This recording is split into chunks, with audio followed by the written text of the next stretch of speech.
all of you on ACIM Gather. And also thank you who are watching this video on YouTube. We're so glad that you watched this video or watching this video. And please subscribe to our YouTube channel. And watch all our videos because they're amazing. And we have wonderful, amazing speakers who speak every week here at the Sunday Gathering and make a video of every one. So thank you for joining us. And thank all of you who are here in San Francisco. So nice to see you all. The title of my talk today is The Power to Heal. And get used to hearing that expression because you're going to be hearing it a lot over the next year. In 2 more weeks, 2 weeks from today actually, we will be at our conference in San Francisco, which is Love Makes No Exceptions, and we're gearing up for that. Reverend Kelly and I have been extremely busy getting ready for that. Yesterday we had a work party with Reverend Dusalthea and Reverend Lucas, Reverend Kelly and I. We put together all the name tags and registration packets. And one of the things that we had to get complete and finalized before we did that, because we always like to launch the next conference at the previous one, is that we wanted to get the next conference all in the bag, and so we could announce it. And so I have a verbal agreement now with the hotel. And we are going to Boston, Massachusetts, woo-hoo, on Memorial Day weekend in 2019. So that's in May, it's the end of May. So that's May 24, 25, and 26. So it's, it's late in May, and it should be beautiful weather in Boston at that time. The flowers should all be blooming. We're in a hotel that is right next to the Boston Commons, which is like their park. And we'll be right next to the swan boats. We'll be, next to everything. We're downtown. And this hotel is called the Omni Parker House. It has the distinction of being the longest continuously operating hotel in the United States of America. So it's been receiving overnight guests and renting rooms for 163 years. And they're still there. Beautiful hotel, very charming. They also have another interesting distinction, is their restaurant there, the Omni Parker House, is the restaurant that perfected the Boston cream pie. And so we have negotiated with the hotel to make sure that Boston cream pie is on our buffet at least one time. So that's all happening, and we got a weekend and we got a verbal agreement so we can announce it. And of course we needed a theme for the conference, and we engaged our theme committee. We have a whole process about how we choose themes. And the theme has been chosen. And the theme is The Power to Heal. And I'm very excited about this theme because it's one of my choices. And it's been a long time since one of my choices was actually voted as the choice for the conference. Reverend Dusalthea has been dominating that for the last 2 conferences with her themes. But anyway, I'm very grateful to the theme committee for choosing my theme, The Power to Heal. Because healing is very important to me, and we, as we said, we are a healing ministry, and we have the healing team now and the healing list. This is a big deal for us. So the quotation that theme is based on is this: nothing will be beyond your healing power, because nothing will be denied your simple request. And that was in the reading. So just take it, nothing will be beyond our healing power, but there's a reason. Why? Because nothing will be beyond our simple request.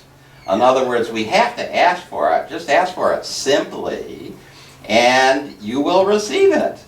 But you do have to ask. And we can ask for everything and anything that we feel guided to ask for, and we need to be open then to receiving that.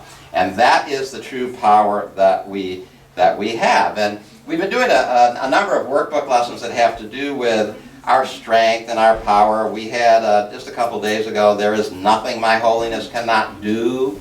I mean, that's a one. There is nothing my holiness cannot do. People like skip over that and try to make it mean something other than the words really are saying. They'll say it's a metaphor. It means this, that, and the other thing. And it does mean all those things. But before we explain it away and make it mean something else, let's at least take in what the words are saying in English. There is nothing my holiness cannot do. Nothing. And even today's lesson, God is my strength, vision is his gift, which we just did a meditation for. I mean, we have the strength of God. Of course, nothing would be beyond our healing power, but we do have to request it. And we have to not be afraid to request those things that we feel guided by Spirit to request that will be of a healing, atonement-related energy. Because that's why we're here. We're here to heal and to be part of the atonement. In that lesson, there's nothing my holiness cannot do. It says, your holiness reverses all the laws of the world. You know, before we explain this away and make it just be an intellectual thing, you know, get what it is saying. Our holiness reverses all the laws of the world. And what does that mean? Well, it means our holiness reverses all the laws of the world. It's English. So, I've often said, I think spirituality for my generation anyway, got so used to reading things from the East or from India or from China, then we always had to say, well, what does that mean? Because originally it was in a different language. A Course in Miracles originally was not in a different language. A Course in Miracles is in English. But I think we've carried with us that idea that it all has to be explained and defined, and then we make it mean something else. But before we do that, let's at least get what it says. And it says, your holiness then can remove all pain, can end all sorrow, and can solve all problems. It can do so in connection with yourself and with anyone else. Just take it in. It's English. Our holiness can remove all pain, can end all sorrow, it can solve all problems, and it can do so in connection with ourselves, and it can do so in connection with anybody else. So there really is nothing our holiness cannot do. We have that power, but we have to ask. We have to ask. I remember, I don't know if I've talked about this here, I wrote about it. Okay, so I'm sure almost all of you have probably seen the film The Matrix. And there's a real interesting scene in The Matrix. And The Matrix, you know, was a film that had a lot of metaphysical ideas running all throughout it. So the main character in The Matrix, the Keanu Reeves, he's a character called Neo, and he's really just learning how powerful he is, and that his mind actually does have the power to change what he thought was physical reality. So in the process of learning this, he's going to see the Oracle, this person who has great wisdom, and there's all these people, young people, I think they're all children, who are in the Oracle's ante-room, in the Oracle's lobby, and one of them, little boy, shaved head, probably about 10, 12 years old, and we call him affectionately the Spoon Boy, because he's bending spoons. And he's just like bending spoons, and Keanu Reeves, Neo, sees him bend the spoon. And the Spoon Boy says, Keanu Reeves was looking at the Spoon Boy trying to get some explanation of how he does that. And the Spoon Boy says, do not try to bend the spoon. That is impossible. Instead, only try to realize the truth. And Neo, Keanu Reeves, says, I will try my best Keanu Reeves imitation. What truth? And the Spoon Boy says, there is no spoon. And Neo says, there is no spoon. And the Spoon Boy says, then you'll see that it is not the spoon that bends, it is only yourself. So you don't try to bend the spoon, you bend yourself, because it's all you. So when we're being a healer and claiming the power to heal, especially if it appears to be that we want to be a healing influence in others' lives, we're not trying to heal the other. There is no other. We're only trying to heal ourselves. We're just bending ourselves, not the other. And this goes along with the great proverb that Jesus talks about in the New Testament, which is, physician, heal thyself. Physician, heal thyself. That's in Luke chapter 4, verse 23. Now, even in that passage from the Bible, Jesus calls it a proverb. So it was a saying of the time. And it's still a saying in our time. Physician, heal thyself. And the way this is usually interpreted is not the way I want you all to interpret it. The way it is usually interpreted, and I looked it up, and it's this. It's before attempting to correct others, make sure that you aren't guilty of the same faults. So that's how we usually think of it. You're trying to heal the other, but you're all full of these same faults, so heal yourself first. But I don't think that's how Jesus meant it. And I don't think that's how we should take it. It was actually just instruction. Don't try to heal the other. Heal yourself, because the other is you. It's the same thing that the spoon boy is telling Neo. Don't try to bend the spoon. There is no spoon. Realize the truth. Bend yourself. That's where the power to heal comes from. When we realize there is no other. There is just ourself. And I like this idea of bending the spoon. I've always remembered it. And I've got an expression that I myself say, and I don't know if I made it up or I heard it somewhere. I did a little search for it to see if I could find anybody else that had said it. I couldn't find anybody else that had said it. Maybe I'm misquoting it. But I will say, you want me to bend heaven and earth? You want me to, and I use that to imply, you want me to do what looks impossible? And I usually say that when I'm trying to imply that I could do that, if that's what my guidance is. And I believe that I could bend heaven and earth if that's what Holy Spirit wants me to do. So frequently I tell people, so you want me to do that? You want me to bend heaven and earth? Okay. If I'm so guided, I will do that. If I'm so guided, I will do whatever the Holy Spirit guides me to do, and even if it gets against the physical laws, because I believe I can bend heaven and earth, just like that spoon boy is bending those spoons, because it's all me, and I can bend myself. I can heal myself either in this manifestation of self or in that manifestation of self, and if so guided, I will bend heaven and earth. And I am ready to do that. Now maybe I haven't totally developed the mastery yet to do all of those things, though I've accomplished amazing things. But there's a very interesting passage in A Course in Miracles about readiness and mastery, and we read it yesterday at the Saturday morning group. David was there at that Saturday, and Reverend Dusalthea was there. And it says, readiness is nothing more than the prerequisite for accomplishment. The two, which is accomplishment and readiness, should not be confused. As soon as a state of readiness occurs, there is usually some will to accomplish, but this is by no means necessarily undivided. So all A Course in Miracles is really asking us to do is to get ourselves in a state of readiness. Get ourselves in a state of readiness, because when we're in that state of readiness, we're going to have a will to accomplish, and then we will move forward by asking. And if we ask, nothing is going to be denied us, and we will develop the abilities that we need in order to make that happen. But we can't expect to feel accomplished, and we can't expect to have mastery until we have accomplished, and we won't accomplish until we start. And all we have to start is that sense of readiness. So that's what I tell my healing team often. Just be in that state of readiness. Just step forward. This is practice. This is healing practice. So that's why in the healing team and the things that we read, we do it the way we do it. Now, we've gotten challenged a couple of times. I've gotten challenged about this for decades, because I've always written our healing list this way, even when we did it at the healing ritual. We've been doing something like this for years, which is I do mention the appearance that the person is challenged with. And if you're in the Unity School of Christianity, or if you're in religious science, that's kind of a no-no. You just don't do that. You just affirm the truth of the person, like Joseph is manifesting a perfect, healthy body. You wouldn't say Joseph appears to have cancer. So these things get challenged a lot. And it was always, I tried to do that for a very short time, to do it that way, like Unity does it.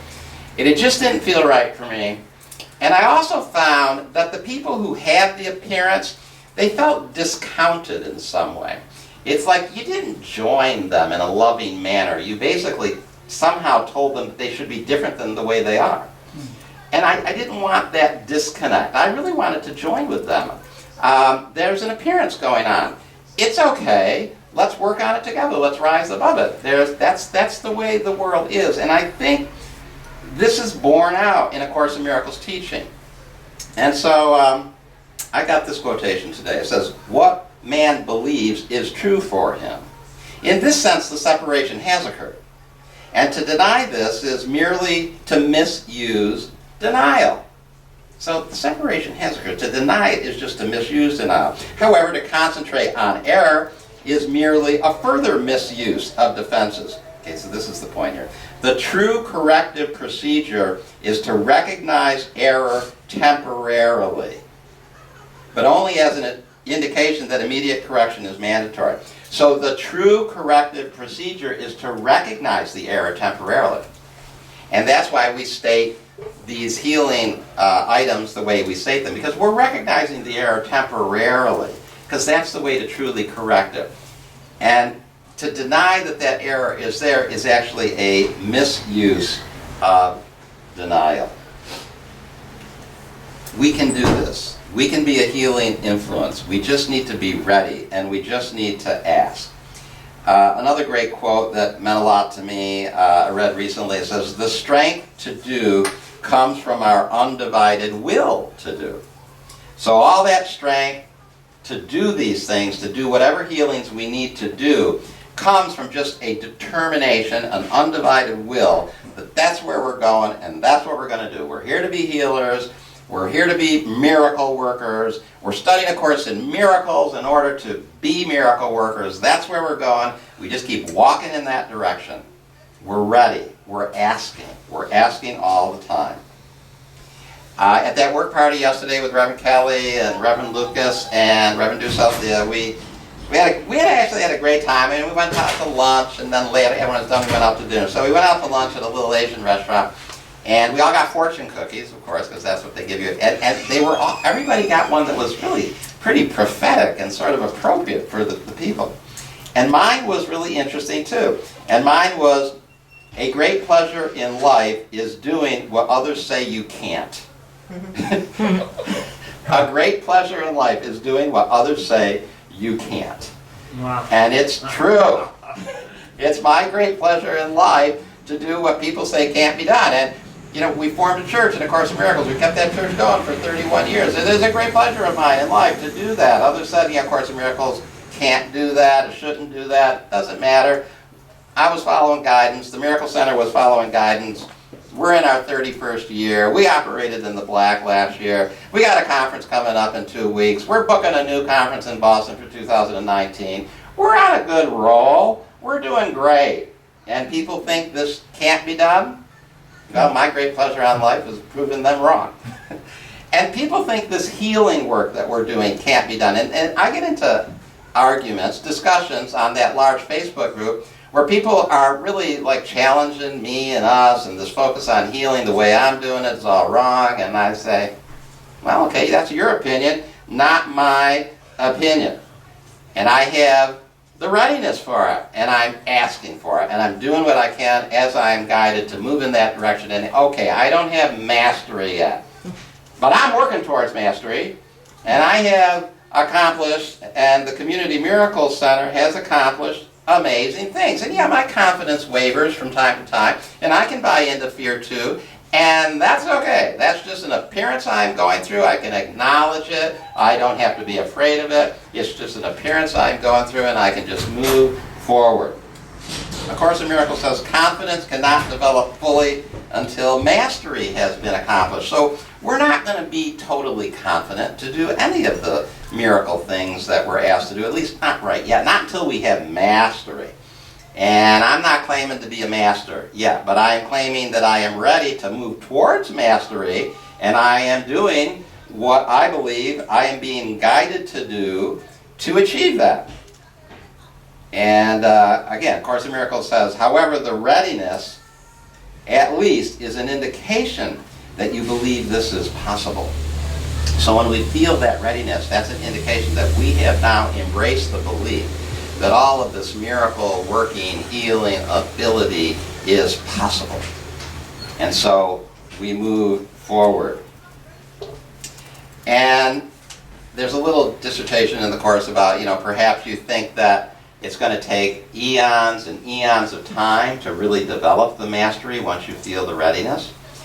And there was a little banter between Jesus and Helen about this, if you look at the notes. But what makes it into A Course in Miracles is this. This is Jesus talking to Helen, who is thinking that all of this is going to take eons and eons before that mastery is achieved. It says, in case this be misunderstood to imply that an enormous amount of time will be necessary between readiness and mastery, let me remind you that time and space are under my control. Time and space are under divine control. They're under Jesus' control. If you're thinking, it's going to take me years and years, eons, decades maybe, for I got a little readiness, but I can't really see myself having mastery and accomplishment yet, time and space is under Jesus' control. Just step forward. We have the power to heal, but we need to ask, and we need to feel ready, and we need to keep moving in that direction. And that's what I have an undivided will to do, and that's all Jesus says is necessary. And I do get great joy out of doing what other people say I cannot do.